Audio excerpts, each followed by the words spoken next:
Banyak orang yang ketika datang ke rumah sakit menyaksikan kumpulnya orang-orang sakit dengan berbagai macam penyakit.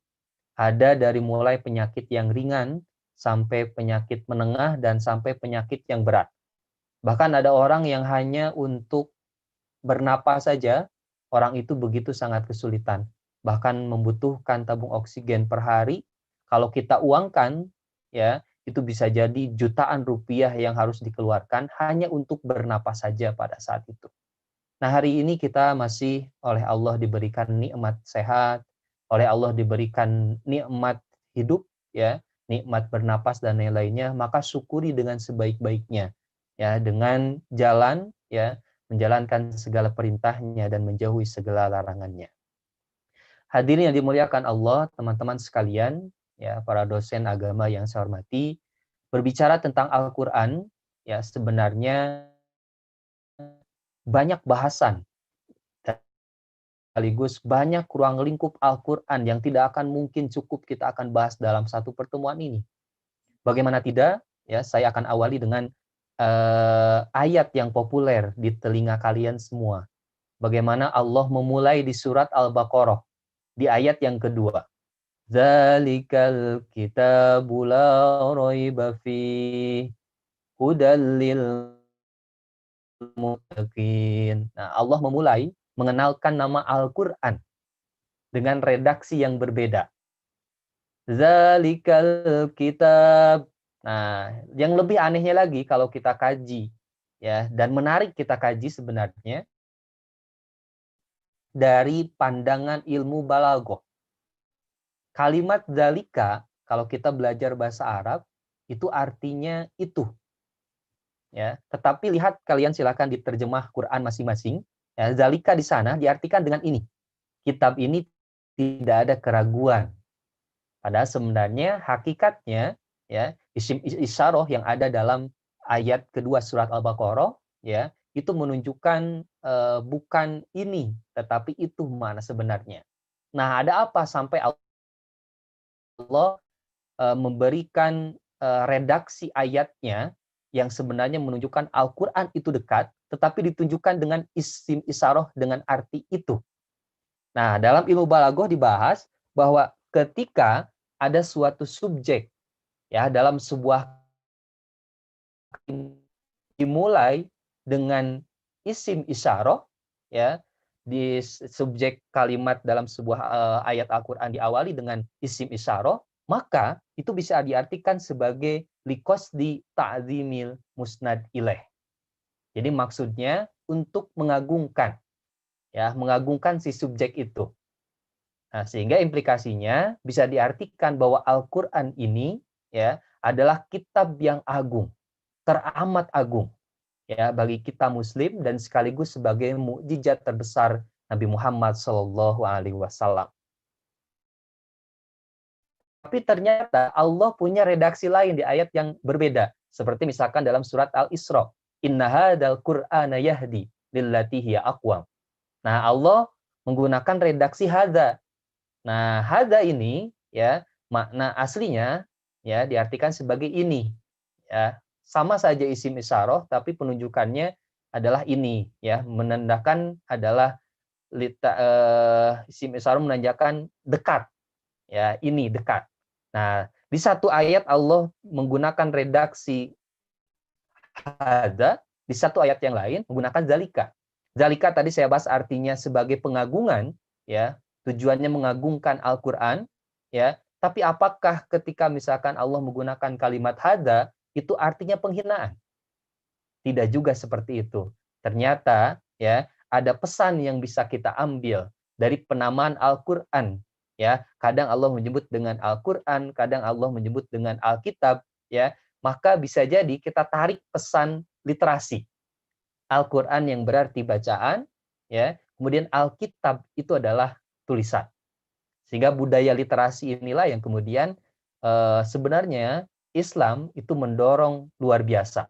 Quran ada dorongan untuk senantiasa membaca, sekaligus Alkitab, ya, ada dorongan kita senantiasa untuk menulis. Itu sebagai pengantar yang mudah-mudahan bisa memahamkan kita terkait tentang Al-Qur'an, penamaan Al-Qur'an. Selanjutnya, saya juga ingin awali dengan bagaimana Al-Qur'an ini sebagai mukjizat terbesar Nabi Muhammad SAW.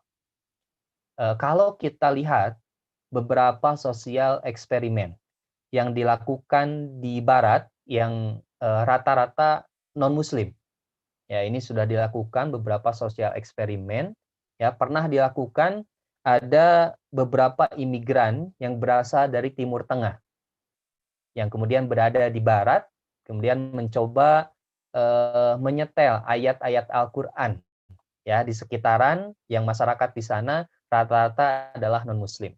Ya, tanpa sepengetahuan orang-orang non-Muslim bahwa itu adalah Al-Qur'an, ya.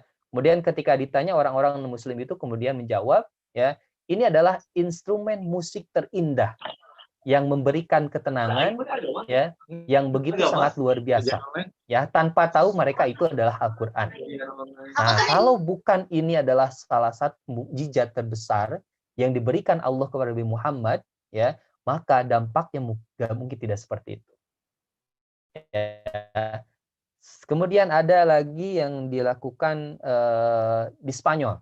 Ada seorang imigran, ini seorang imigran dari Timur Tengah juga, yang kemudian punya toko di Barat. Nah, dia ini setiap harinya memutar di tokonya ini ayat Al-Qur'an. Jadi murotal Al-Qur'an diputar tuh di tokonya. Kemudian ada datang setiap hari itu ada datang seorang kakek-kakek yang sudah tua, ya, yang namanya kakek-kakek ya sudah tua ya. Nah, ada seorang kakek-kakek yang setiap hari datang ke toko itu tidak dengan tujuan ingin membeli barang di toko itu. Tetapi apa tujuannya? Dia ketika datang ke toko itu, ya, dia ingin merasakan dan sekaligus mendengarkan instrumen yang kemudian dia yakini ketika dia datang, ya, ketika dia ada di tempat itu, ya, ketika instrumen itu diputar menurut dia, ya, maka akan dapat ketenangan yang luar biasa, ya, seolah-olah suara ini pernah dia dengar entah di mana dan kapan. Nah, setiap hari rutin seperti itu datang mendengarkan ayat Al-Qur'an yang menurut versi si kakek ini adalah instrumen terindah yang dia pernah dengar. Nah, selanjutnya suatu ketika si kakek ini pun pulang, ya, kemudian ada beberapa mahasiswa atau yang berasal dari Timur Tengah juga kemudian datang menghampiri si kakek itu, ya, tiba-tiba mampir di rumahnya. Nah, di rumahnya itu pun sedang memutar murotal Al-Qur'an. Nah, si kakek ini pun tercengang, ya, kok ini instrumennya sama dengan yang sering saya dengarkan di toko yang setiap hari aku datangi. Nah, kemudian dia menjelaskan, oh iya, karena ini adalah Al-Qur'an. Ya, ini adalah lantunan ayat Al-Qur'an. Kemudian tercengang, oh tidak, ya, ini bukan lantunan ayat Al-Qur'an, ini adalah salah satu instrumen yang mungkin bisa jadi dari pedalaman. Ya, jadi instrumen dari golongan suku di sebuah pedalaman. Ya, menurut versi dia. Oke, kalau tidak percaya, akhirnya si kakek ini pun dibawa ke Islamic Study Center, ya, dibawa ke sana, ini ditunjukkan bahwa ternyata memang itu adalah Al-Qur'an. Dan kemudian pada saat itu pula, kalau nggak salah, kemudian si kakek ini pun memutuskan untuk masuk Islam. Nah, ini adalah salah satu mukjizat yang banyak sebenarnya kisah-kisah yang bisa kita bahas, ya, dan kita bisa pahami benar-benar bahwa sebenarnya Al-Qur'an ini adalah mukjizat terbesar yang diberikan kepada Nabi Muhammad SAW. Nah, itu sebagai pengantar. Selanjutnya, yang namanya manusia ketika tidak tahu, ya, dan tidak kenal kepada Al-Qur'an, maka dia pun tidak akan pernah merasakan nikmatnya hidup dalam naungan Al-Qur'an. Makanya yang paling penting, ya, saya sodorkan pada kesempatan malam ini adalah bagaimana kita kenal dulu dengan Al-Qur'an. Ya, seperti kita mengenal seseorang, ya, kalau kita pengen lebih dalam, kenali, ya, bagaimana karakteristiknya, mulai dari namanya, tempat tinggalnya, silsilahnya, keluarganya, dan lain-lain. Maka kalau kita kenal, ya, sudah dekat, itu pun Al-Qur'an. Ya, kalau misalkan semakin jauh dengan Al-Qur'an, ya, maka otomatis, ya, konsep naungan hidup, ketenangan hidup bersama Al-Qur'an tidak akan mungkin didapat. Ya, itu teman-teman ya. Baik, kita akan mulai dari sisi kemujizatan Al-Qur'an. Kita tahu bahwa para nabi terdahulu Allah berikan mujizat yang luar biasa.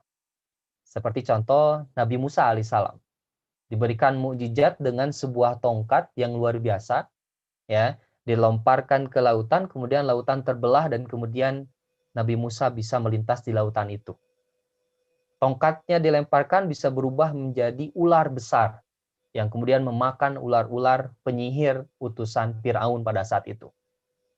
Kemudian Nabi Ibrahim. Nabi Ibrahim tak kalah dahsyat. Ya, Allah berikan mukjizat ya kepada Nabi Ibrahim alaihissalam. Itu adalah Nabi Ibrahim ketika dibakar ya oleh raja pada saat itu, api yang harusnya panas malah menjadi dingin. Nabi Isa alaihissalam bisa menghidupkan orang yang mati. Ya, Nabi Sulaiman ya, bagaimana bala tentaranya dari kalangan jin. Ya, nabi-nabi lain pun begitu dahsyat mujizatnya. Sehingga dulu mungkin menjadi pertanyaan bagi kita sekalian. Ya, kenapa Nabi Muhammad mujizat terbesarnya adalah Al-Qur'an? Yang kalau kita bandingkan ya, kedahsyatannya tidak sedahsyat mukjizat yang diberikan kepada nabi-nabi terdahulu. Nah, saya kurang setuju dengan konsep ini. Ternyata ya disebut dengan mukjizat terbesar ini karena memang mukjizat yang diberikan kepada nabi-nabi terdahulu itu hilang bersamaan dengan wafatnya nabi yang memiliki mukjizat itu. Nabi Musa alaihissalam kemudian meninggal, maka mukjizatnya pun ikut hilang. Nabi Isa alaihissalam meninggal, maka mukjizatnya pun misalkan hilang juga. Ya, Nabi Ibrahim sama, hilang ya bersama Nabi yang kemudian wafat pada saat itu. Tapi lihat Al-Qur'an, Nabi Muhammad ya menjaganya, tapi Al-Qur'an, janji Allah dalam Al-Qur'an ya, Allah sendiri yang kemudian akan menjaganya sampai akhir zaman nanti. Sehingga tidak akan pernah ditemukan cacat sedikit pun dalam Al-Qur'an, karena Allah yang kemudian menjaga langsung bagaimana Al-Qur'an akan senantiasa terjaga keasliannya sampai akhir. Kemudian kalau kita masuk kembali kepada mujizat Al-Qur'an lainnya, salah satu bacaan ya, silahkan cek ya kepada diri kita juga, silahkan. Salah satu bacaan yang tidak menimbulkan rasa bosan. Ya, coba kalian baca sebuah novel yang misalkan novelnya nggak terlalu tebal banget lah, misalkan hanya beberapa lembar ya, misalkan satu hari pun misalkan beres kita baca, kemudian novel ini dibaca setiap hari ya, setiap hari ini dibaca, besok dibaca lagi ya, bisa jadi muncul kebosanan. Tetapi Al-Qur'an kita lihat ya, kita baca Al-Fatihah dalam sehari berapa kali? Ya, minimal 17 kali. Kalau ada yang 16 kali, berarti ada yang kurang tuh ya salatnya. Ya, karena salat dalam sehari itu 17 rakaat. Dan dalam 17 rakaat itu kita membaca Al-Qur'an ya, khusus surat Al-Fatihah itu sebanyak 17 kali karena termasuk ke dalam rukun salat. Nah, apakah ada kebosanan ya dalam baca surat Al-Fatihah? Tidak pernah ditemukan ada orang yang kemudian curhat ya, bosan Al-Fatihah saja dari dulu. Tidak ada. Ya, sehingga ini salah satu mukjizat.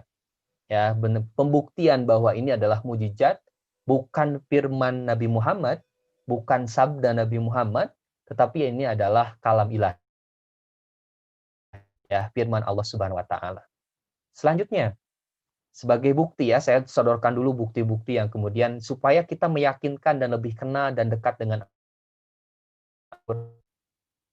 Kita sering dengar lantunan beberapa qori, ya, beberapa qori yang membacakan Al-Qur'an dengan indah dengan berbagai macam variasi lagu. Ya, kalau misalkan di sholat tarawih tuh, ya, ada seorang imam yang bacaannya luar biasa, makhorijul huruf, sifatul huruf, dan kemudian lagunya pun enak ya, sampai-sampai menyentuh hati. Tidak sedikit pada saat kegiatan tarawih ataupun sholat berjamaah yang imamnya melantunkan ayat-ayat Al-Qur'an dengan begitu sangat indahnya, tidak sedikit beberapa orang yang mengikuti sholat itu kemudian tersentuh hatinya dan tanpa terasa menitiskan air matanya. Dan ketika ditanya, bisa jadi misalkan, Pak, kenapa sampai nangis? Misalkan ya setelah sholat ditanya, Pak, kenapa sampai nangis? Ya, Bapak ngerti arti bacaannya atau tidak? Bisa jadi si Bapak itu jawab, oh tidak. Ya, tidak mengerti bacaannya, tetapi sampai menitiskan air mata. Itu tandanya ini bukan bacaan biasa. Dan ini adalah salah satu kemujizatan Al-Quran. Ya, mujizat Al-Quran juga bisa dilihat dari bagaimana dilakukan dengan berbagai lagu. Ya, kalau kalian pernah belajar lagu-lagu Al-Quran, ya, ada sekitar 7 lagu yang populer. Mulai dari Bayati, Soba, Sika, Jiharka, Nihawan, ya, kemudian Ros, Hijaz, ya, itu macam-macam variasi lagu, ya, itu bisa disesuaikan dengan kondisi ayatnya. Kalau bicara tentang kiamat, ya, maka bisa menggunakan lagu-lagu yang mendayuh-dayuh dan kemudian bisa memberikan efek yang lebih dahsyat, ya. Karena itulah kemudian Al-Quran, ya, dilagukan, dibacakan dengan begitu sangat indahnya, itu akan menambah keimanan kita. Maka dalam Al-Quran, ya, dikatakan beriman seseorang ketika dibacakan Al-Quran, maka zadathum imana, bertambah keimanannya. Itu ya, teman-teman ya. Selanjutnya, dari sisi kebahasaan. Ya, dari sisi kemujizatan bagaimana Al-Quran turun kepada Nabi Muhammad sebagai mujizat terbesarnya, kini kita lihat dari sisi kebahasaan. Ada sisi kebahasaan Al-Quran yang ini membedakan dengan bahasa-bahasa lainnya. Ya, bahasa Latinkah, bahasa Indonesia, bahasa Inggris, ya. Mungkin bisa jadi pertanyaan juga buat kita. Ya, kenapa sih Al-Quran itu berbahasa Arab? Ya, kalau ada ya pertanyaan seperti itu, kenapa Al-Quran berbahasa Arab? Ya, jawabannya kurang lebih ada 3. Yang pertama, karena Nabi Muhammad diturunkan di Mekah, dan Mekah bahasanya adalah bahasa Arab. Ya, jadi Nabi itu kan lisan,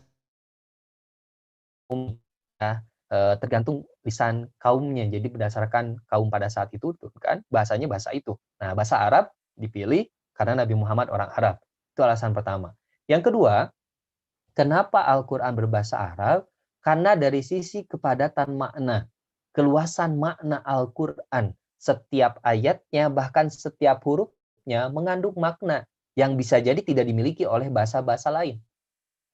Contoh, ya, dalam huruf Latin, kalau saya tuliskan huruf A, kalian bisa menginterpretasikan apa arti dari huruf A.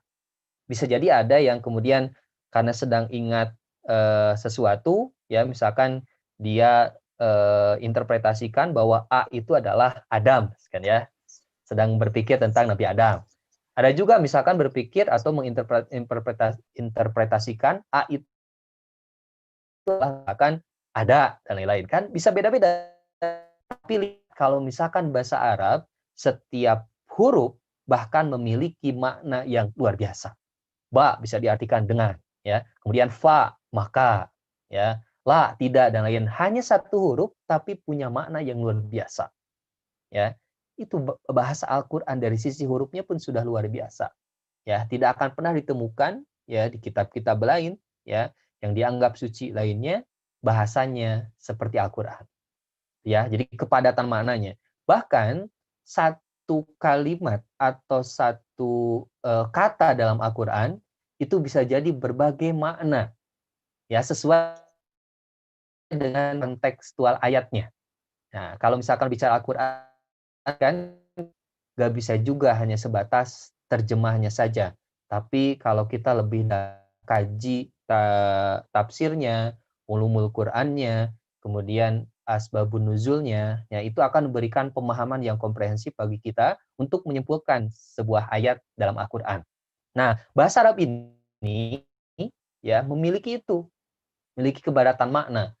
Ya, kata misalkan salah saja satu huruf ataukah panjang dipendekkan, pendek dipanjangkan, maka Al-Qur'an ini kemudian akan berubah maknanya luar biasa. Ya. Seperti misalkan saya sering bahas juga ya, sakaro menggunakan sin kecil. itu artinya mabuk. Kalau misalkan menggunakan shin besar, syakaro, ya, maka itu diartikan sebagai bersyukur, ya, syukur, berterima kasih. Tujuannya syukur, salah saja satu huruf bisa merubah makna yang luar biasa. Ya, syakaro, sakaro. Dan itu adalah bahasa Al-Qur'an. Ya. Kalau misalkan hudan, ya, kata hudan dalam Al-Qur'an itu kan artinya petunjuk. Tapi kalau misalkan dipanjangkan tuh hudan, maka berarti Yahudi.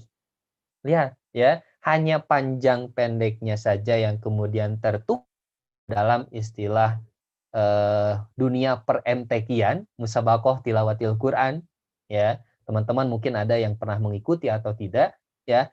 Panjang yang kemudian dipendekkan, pendek dipanjangkan, itu termasuk ke dalam kesalahan yang jali, lahnul jali. Kesalahan yang besar, artinya fatal, ya. Jadi berat banget tuh kesalahannya, ya, karena merubah makna. Nah, begitupun Al-Qur'an. Jadi benar-benar harus dipastikan. Itu ya alasan kedua, karena kepadatan makna. Tapi tidak bisa juga kalau misalkan alasannya cuma kepadatan makna. Karena kalau kita bandingkan dengan bahasa Sunda, ya, ini hanya perbandingan saja ya. Bahasa Sunda itu karena saya orang Sunda ya, hanya menggambarkan untuk jatuh saja bisa dengan beberapa istilah. Contoh, bisa dikatakan tisereule, ya, tigebrus, tigedebru, tikosewa, tisereule, ya. Bahasa Indonesianya ya jatuh-jatuh saja, ya. Nah, bahasa Sunda Gun banyak makna. Makan bisa tuang, bisa leueut, ya, bisa lolodok kalau misalkan untuk hewan dan lain-lain. Itu pun kan banyak makna yang kemudian bisa kita ambil di sana.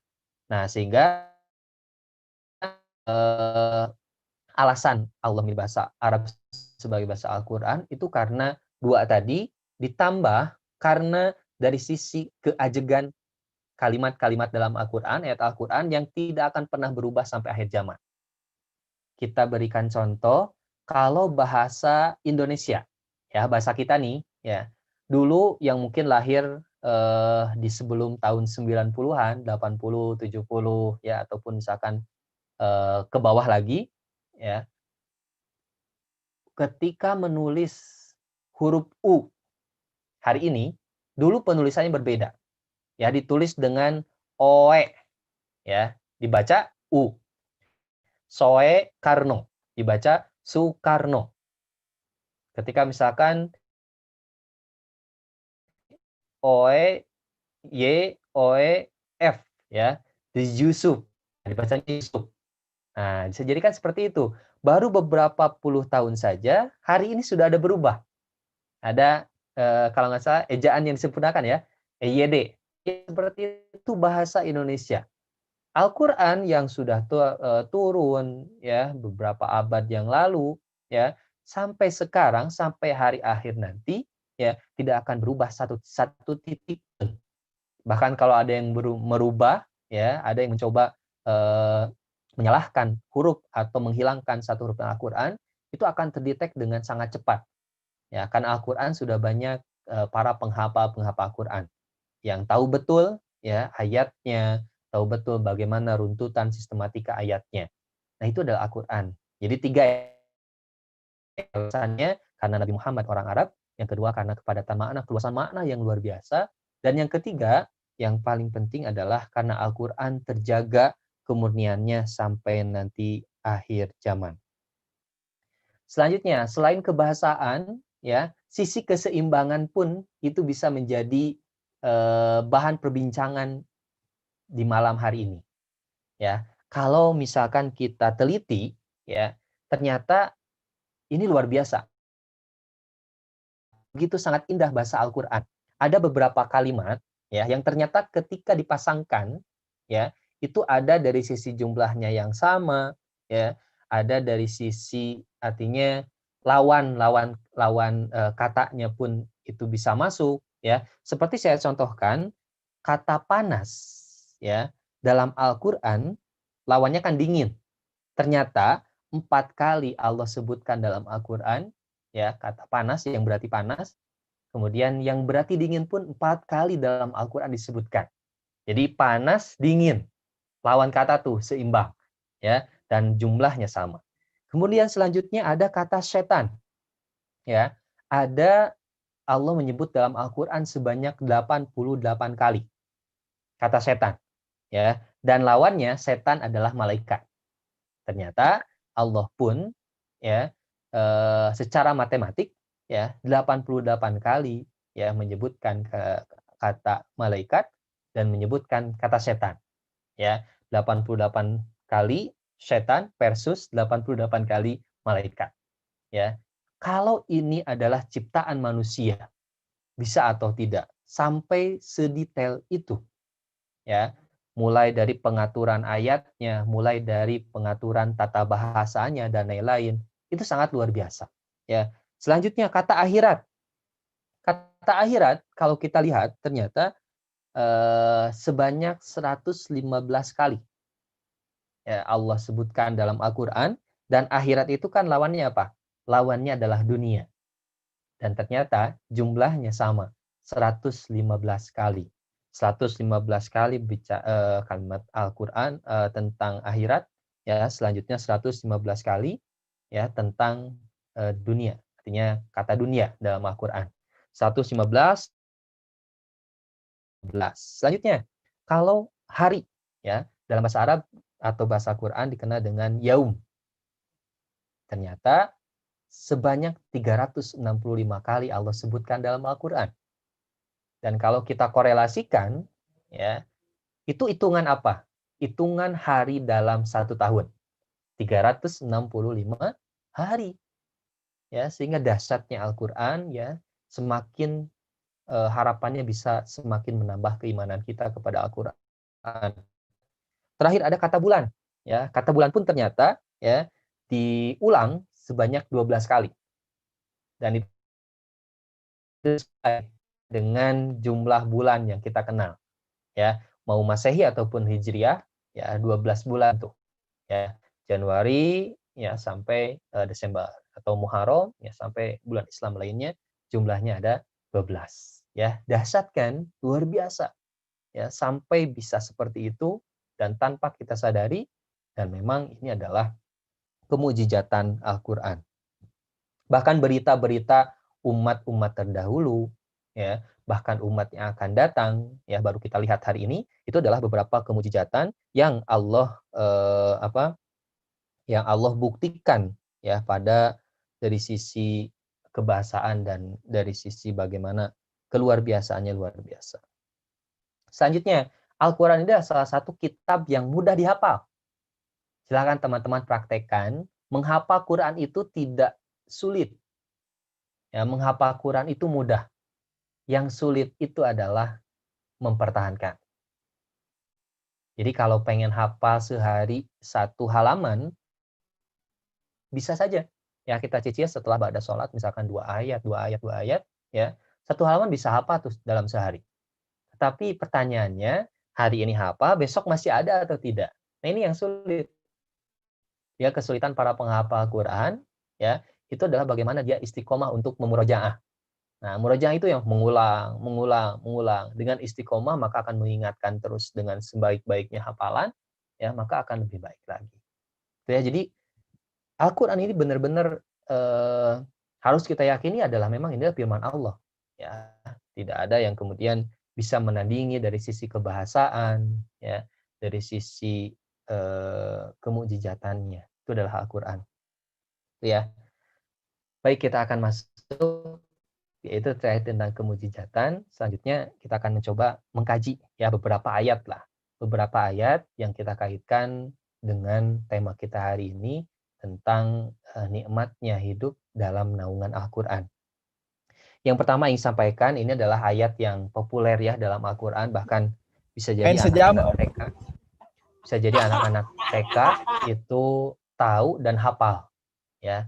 Ada surat dalam Al-Quran disebut dengan surat Al-Asr. Al-Asr, ya. Kalian sudah pada tahu dan sudah pada hafal, ya, sudah hafiz surat Al-Asr. Kita baca dulu.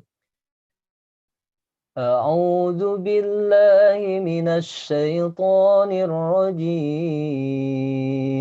Bismillahirrahmanirrahim. Wal 'asr. Innal insana lafi khusr. Illal ladzina amanu wa 'amilus solihati wa tawasaw bil haqq wa tawasaw bis sabr. Nah, kita lihat ayat ini. Kalau kita dalami surat Al-Asr ini adalah surat yang memberikan kita peringatan. Ya. Peringatan untuk apa? Peringatan untuk senantiasa memanfaatkan waktu dengan sebaik-baiknya. Bahkan di awal suratnya, Allah mengawali dengan kalimat sumpah, ya, huruf sumpah atau huruf qasam. Ya, waw itu adalah waw qasam, artinya huruf sumpah. Nah, kalau Allah yang sudah bersumpah, maka tidak mungkin Allah salah. Tidak mungkin Allah kemudian ataupun misalkan sumpah ini tidak benar. Ya, sekaligus Allah ingin meyakinkan. Seperti misalkan kita saja manusia, ya, kalau ada orang yang tidak percaya akan apa yang kita lakukan, ya, sesuatu yang kita lakukan, untuk memberikan kepercayaan kepada orang itu, maka ada orang yang sampai demi Allah, ya, bersumpah atas nama Allah untuk meyakinkan.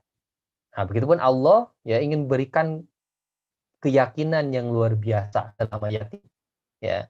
Bahkan di ayat selanjutnya, innal insana, ya, Allah memulai kembali, ya, dengan kalimat inna. Ya, inna itu adalah haraf amil nawas. Ya, jadi salah satu, jadi harfu taukid, ya, yang berikan penguatan. Innal insana, sesungguhnya manusia. Fi khusrin, itu rugi, berpotensi dalam rugi. Ya, illal ladzina amanu, kecuali orang-orang yang beriman. Beriman tidak cukup juga, wa amilus solihat, dan kemudian mengamalkan amal soleh. Sehingga ada para ulama memberikan formula, ya, bagaimana amal kita diterima oleh Allah Subhanahu wa taala. Itu kan ada syarat-syaratnya. Yang pertama didasari dengan keimanan. Ya, yang kedua, ya, kemudian amal itu dilakukan dengan ikhlas. Dan yang ketiga, amal itu ya otomatis amal baik dan kemudian mengikuti atau ittiba, mengikuti apa yang disebutkan oleh Nabi Muhammad SAW.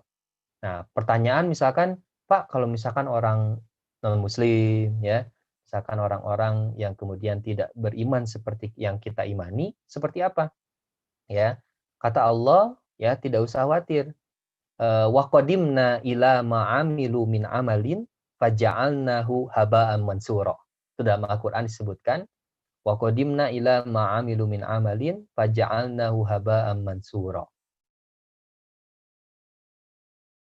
Orang keempat, ya, Allah kontan balas di dunianya, ya. Tetapi jangan pernah berharap Allah akan balas nanti di akhirat, ya. Bahkan di ayat yang tadi saya sebutkan, faja'alnahu haba'an mansura.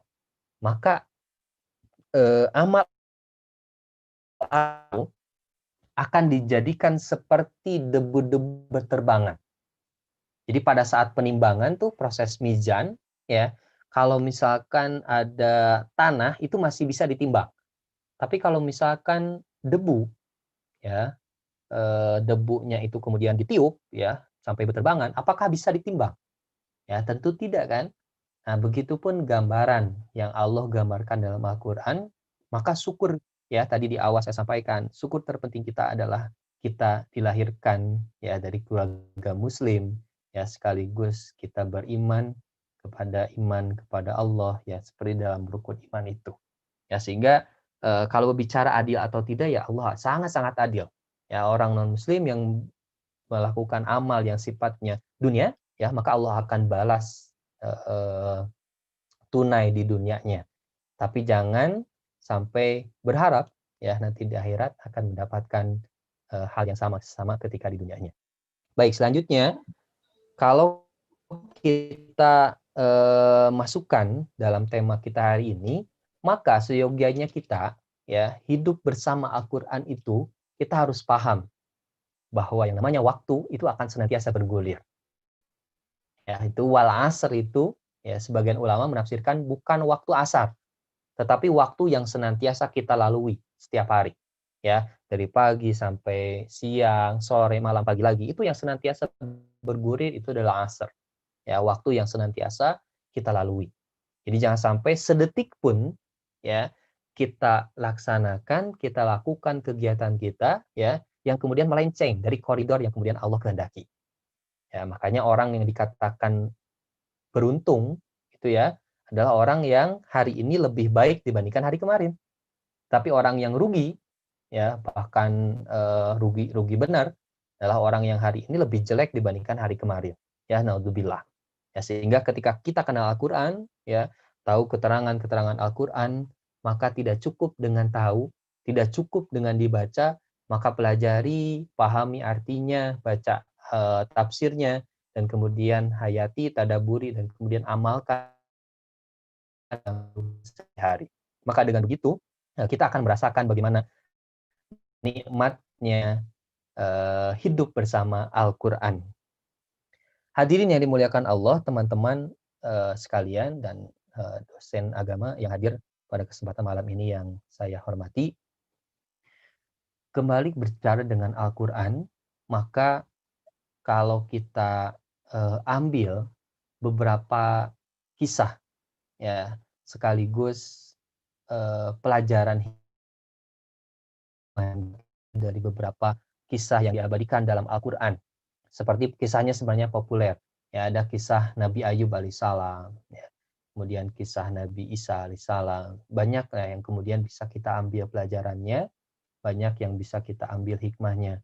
Saya ingin kedepankan kisah Nabi Ayub alaihissalam. Itu benar-benar bisa tenang hidup kita, ya, karena kesabaran yang kemudian dikedepankan. Ya, kita tahu bersama bahwa Nabi Ayub alaihissalam diuji oleh Allah dengan ujian yang sangat luar biasa. Ya, kalau pengen lihat di Al-Qur'an bisa dicek di surat Al-Anbiya ayat 183. Wa ayyuba idna darabbahu anni masaniya durra wa anta arhamur rahimin. Wa ayyuba. Nah, kembali nih kalau kita lihat dan kaji dari sisi kebahasaan, ya. Wa ayyuba, biasanya dalam kalimat awal itu, ya, harokatnya itu adalah rofa, ya, artinya domah. Tapi ternyata Allah ini dengan nasab, ya, atau fathah. Wa ayyuba. Ada apa ini? Ya, sehingga para ulama tafsir menafsirkan bahwa kisah ini, kisah Nabi Ayub alaihissalam adalah kisah yang dibuka, ya, untuk dijadikan pelajaran untuk umat manusia ke depannya. Dan kisah ini bisa terulang. Dan ketika orang-orang kemudian mengikuti bagaimana Nabi Ayub, maka Allah akan berikan ganjaran yang sama seperti Nabi Ayub diberikan Allah Subhanahu wa taala. Kita tahu kisahnya bersama bahwa Nabi Ayub diuji oleh Allah Subhanahu wa taala singkat, begitu singkat. Ya, maksudnya singkat hanya dalam 3 hari saja. Yang pertama Nabi Ayub diuji dengan ternak, ya, harta dan lain-lainnya. Karena Nabi Ayub dikenal sebagai yang kaya raya pada saat itu, ya, di sisi ternak, di sisi keniagaan dan lain-lain, ya, kaya raya pada saat itu Allah habiskan seketika di hari yang pertama. Tapi lihat Nabi Ayub alaihissalam, ya, ini harus kita contoh, ya. Kalau kita contoh maka kita akan nikmat tuh hidup kita. Ketika diuji oleh Subhanahu wa taala, dia yakin bahwa ujian itu adalah berasal dari Allah Subhanahu wa taala. Kemudian makin tambah kualitas ibadahnya. Ini kuncinya. Kalau kita diuji, maka tingkatkan kualitas ibadah kita. Yang sampai diuji, malah kita melempem, semakin jauh dari Allah, ya. Semakin kita berpikir bahwa ujian ini kita tidak akan mampu, maka itu benar-benar sangat salah. Ya, Nabi Ayub menambah kualitas ibadahnya. Nabi Ayub menambah kualitas ibadahnya ketika diuji Yang pertama. Ujian kedua, di hari kedua, ya Nabi Ayub tuh punya anak 12 jumlahnya. Seketika 12 anaknya pun kemudian meninggal dunia. Bayangkan, ya 12 anak dalam satu hari kemudian Allah ambil, diwafatkan. Nabi Ayub kembali diuji. Ya, harta tahta, ya, perniagaan dan lain-lain sudah diuji. Di hari kedua kemudian diuji dengan keturunannya, yang kemudian diwafatkan seketika, yang jumlahnya 12. Tapi luar biasanya Nabi Ayub, ya, kembali meningkatkan ibadahnya. Ini luar biasa, ya. Ujiannya begitu sangat luar biasa, yang mungkin bisa jadi tidak akan pernah dialami oleh nabi sebelumnya dan nabi setelahnya. Jadi Nabi Ayub alami. Hari kedua diuji dengan seperti itu. Hari ketiga Nabi Ayub diuji dengan penyakit, ya, yang tidak ada referensi jelas penyakitnya itu penyakit apa, ya, yang pasti penyakitnya, ya, beberapa tahun Nabi Ayub diuji dengan penyakit itu, ya. Ketika penyakit itu tidak mengganggunya dalam ibadah, Nabi Ayub tidak pernah mengeluh. Ya, Nabi Ayub begitu sangat sabar menerima ini adalah ujian dari Allah Subhanahu wa taala. Ya, tapi ketika Nabi Ayub merasa terganggu sekaligus dalam ibadahnya merasa penyakit ini, ya, dalam Al-Qur'an ini dijelaskan dengan durun, ya. Jadi penyakit yang kemudian mengganggunya dalam ibadah, ya, mengganggunya dalam ibadah sampai mengganggunya dalam ibadah. Sampai-sampai istrinya datang, kemudian menyampaikan, kalau menurut bahasa kita, "Wahai Ayub, engkau kan nabi, minta doa kepada Allah Subhanahu wa taala, ya, untuk disembuhkan atas penyakitmu." Tapi kemudian Nabi Ayub luar biasanya ya jawabannya, "Sudah berapa tahun Allah berikan kenikmatan kepada kita?" Kepada istrinya nanya seperti itu. Kemudian istrinya menjawab, "Ya, kurang lebih 20 tahun." Ya, nikmat kesehatan, nikmat jabatan, nikmat kaya raya dan lain-lain, ya, 20 tahun, ya. Kemudian Nabi Ayub pun menjawab kembali, malu rasanya kalau misalkan hanya beberapa tahun saja Allah uji dengan penyakit seperti ini, yang kemudian aku langsung meminta dan sekaligus memohon untuk disembuhkan. Nanti kalau misalkan ujian ini sudah sebanding dengan nikmat yang Allah berikan, baru aku akan berdoa kepada Allah Subhanahu wa taala. Lihat sampai seperti itu. Kalau kita refleksikan dalam diri kita, ya, batuk sedikit ngeluh, hujan sedikit ngeluh, hujan, ya. Padahal ketika panas pengen hujan, sudah hujan pengen panas. Itulah manusia, ya, potensi manusia, hakikat manusia yaitu senang berkeluh kesah. Nah, Nabi Ayub alaihissalam, ya, akhirnya kemudian berdoa. Ya, lihat, ya, bagaimana Allah menyebutkan dalam Al-Qur'annya, masih di surat Al-Anbiya itu, ya, Allah mengabadikan dalam surat Al-Anbiya ini, wa ayyuba idna darabbahu anni masaniya durra wa anta arhamur rahimin. Kemudian fastajabna. Nah, lihat, ada redaksi yang luar biasa. Fastajabna. Allah kemudian menjawab langsung tunai kontan. Nah, dengan redaksi yang digunakan menggunakan kalimat fa. Allah bisa saja menggunakan kalimat wawu, ya, dan wawu itu dan. Ada jeda, tapi kalau misalkan menggunakan wastajabna, summa stajabna misalkan, ya, menggunakan summa. Bisa ada jeda, entah itu 1 hari kemudian, entah 2 jam kemudian, tapi Allah menggunakan fa, fastajabna. Ini menandakan bahwa Allah langsung tunai kontan mengabulkan doa Nabi Ayub alaihissalam pada saat itu. Ya, sehingga harus benar-benar kita pahami, ya, bahwa itu adalah sesuatu yang luar biasa, ya, ketika memang diuji, ya, tugas kita adalah senantiasa memaksimalkan ibadah, meningkatkan ibadah, menikmatkan ketaatan kita kepada Allah Subhanahu wa taala. Itu yang seharusnya kita lakukan. Kalau sudah seperti itu, maka nikmat hidup yang kita harapkan bernaung kepada Al-Qur'an itu yang akan kita dapatkan. Kalau belum seperti itu, kalau bukan itu yang kita usahakan, maka bukan nikmat hidup, ya, tetapi nikmat yang kemudian tidak akan pernah kita dapatkan kalau Al-Qur'an jauh dari kehidupan kita. Caranya bagaimana? Maka kita lihat bagaimana sejarah nabi yang dijelaskan dalam Al-Qur'an, bagaimana kisah-kisah para nabi, kita yakni kemujizatan Al-Quran dan lain-lain. Dengan itu, maka kita akan semakin dekat dengan Al-Quran, semakin dalam ya hati kita, ya pikiran kita dengan Al-Quran. Sekaligus Al-Quran bahkan banyak orang yang menjadikan sebagai obat, ya, karena janji Allah, wa nunazzilu minal Qur'ani ma huwa syifa. Ya, sungguhnya Al-Quran ini adalah obat. Ya, banyak orang yang kemudian menjadi obat. Bahkan beberapa riwayat di zaman Nabi ada yang menggunakan surat Al-Fatihah itu sebagai obat ya pada saat itu, dan itu adalah mujizat Allah pada para nabi. Baik, sampai jam berapa? Masih ada waktu, Ustaz. Berapa menit Sampai lagi? 8.40 terus dilanjut ke tanya jawab. 4 Oke, menit 4 lagi menit terus lagi ya. dilanjut ke tanya jawab. Oke. Siap. Ya, kita lanjutkan teman-teman, mungkin closing saja ya, penutup.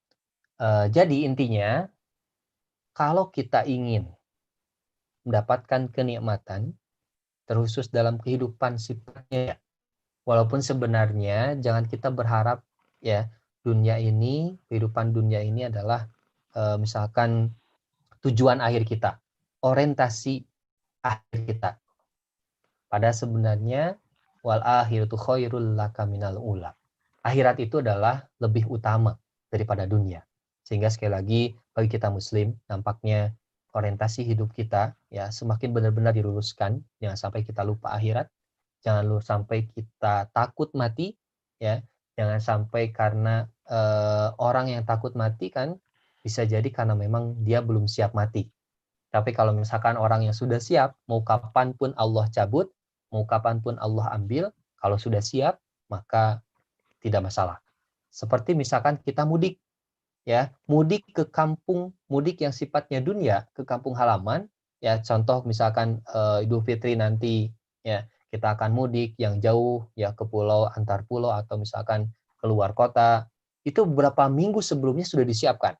Bahkan tiket sudah dipesan sebelumnya. Tapi kalau misalkan kita berbicara tentang kampung akhirat, ya akan kemudian kita akan semuanya mudik nanti ke kampung akhirat. Hari ini kita sudah menyiapkan apa untuk menuju ke kampung akhirat. Ya, padahal sebenarnya itu akhir tujuan hidup kita. Jangan sampai ketika misalkan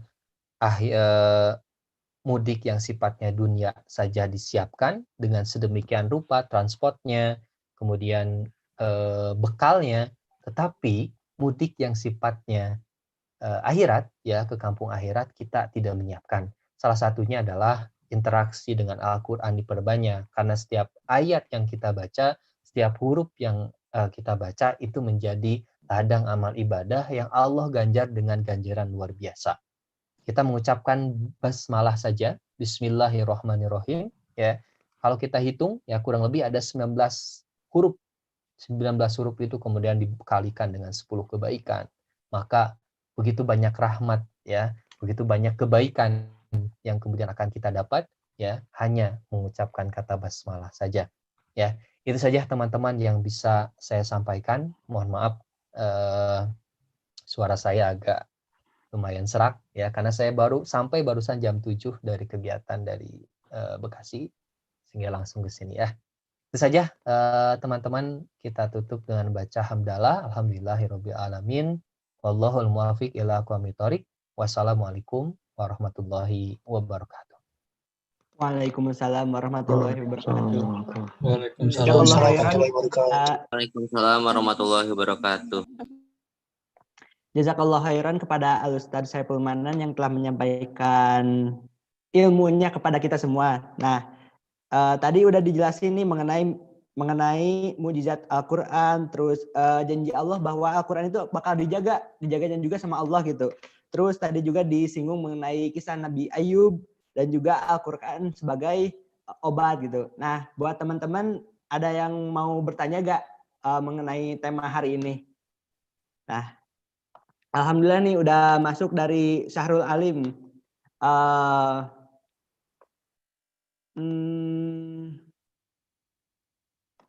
Ustaz, ini bertanya mengenai teologi ketuhanan, Ustaz, boleh gak? Silahkan. Kalau Nah. bisa saya jawab, kalau enggak. Silahkan. Nah, ini ada pertanyaan dari Syahrul. Syahrul, dari mana asal Tuhan? Apakah dia tiba-tiba ada? Terus tujuan Tuhan menciptakan manusia itu kan untuk beribadah. Lantas mengapa gitu realitasnya manusia itu tidak beribadah kepada Allah gitu? Oke. Apakah hal ini Tuhan telah gagal atau gimana gitu? Nah, mangga Ustadz. Siap. Ini keluar dari bahasan ya, tapi tidak masalah. Akan saya coba jawab ya. Jadi gini, berbicara tentang konsep Tuhan, ya, kita kenal ada sifat Allah, ya, sifat Allah yang disebut para ulama, terusus kalangan Asy'ariyah, membagi sifat Allah itu ada yang disebut dengan sifat wajib, ada sifat mustahil, kemudian ada sifat jaiz, ya. Mulai dari wujud, qidam, baqo, mukhalafatul lil hawadis, yang itu ya. Nah, berbicara tentang bicara tentang Tuhan, ya, Tuhan kita semua yaitu Allah Subhanahu wa taala. Kalau ditanya dari mana itu Allah Subhanahu wa taala, Allah itu ya tidak berawal dan kemudian tidak berakhir. Ya, tidak berawal dan tidak berakhir. Artinya, ya, kita harus yakin, ya. Karena yang namanya ada awalnya, maka itu bukan Tuhan. Itu adalah sifat makhluk, ya. Manusia ya otomatis ada awalnya, ya. Kemudian tumbuh-tumbuhan ada yang menciptakan. Nah, kalau misalkan sifat manusia dan kemudian sama dengan